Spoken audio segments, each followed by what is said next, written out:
Meu mundo é esse, é uma profissão simplesmente. Eu canto de coração, com a Bíblia na mão. Tô misturado com povão, nada foi em vão, contaminando os corações. Meu mundo é esse, é uma profissão simplesmente.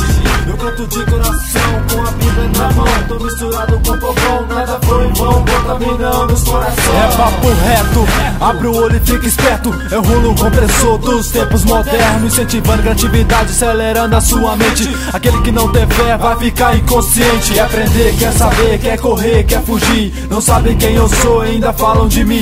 Mente aberta, esperto, sigo sempre consciente, pregando a palavra como verdadeiro crente. Já tenho o que eu preciso, força, equilíbrio, vocabulário de crente. Pra ateu é agressivo, mas fica admirado, normalmente chocado. Alegria de crente é certamente inabalável. Creio na palavra do meu Senhor Jesus, não me deixe cair e eu estou sempre na luz. Não importa o tempo preciso, eu sigo a profecia.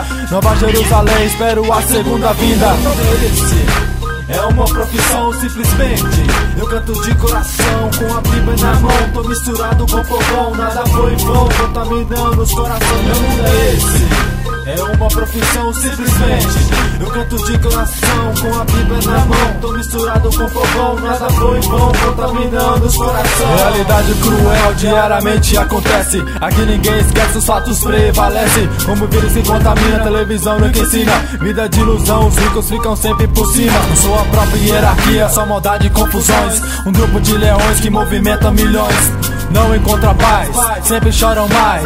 Sempre querem ter, mas só um Deus é capaz. Estremece montanhas, o vento sopra forte. Aquele que abriu o mar e te livrou da morte.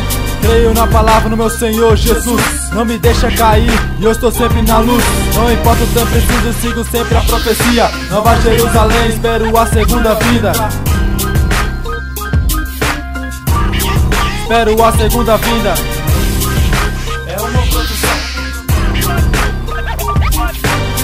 Na mão, com povão, nada foi em vão. Meu mundo é esse, simplesmente. Na mão, com povão, nada foi em vão, contaminando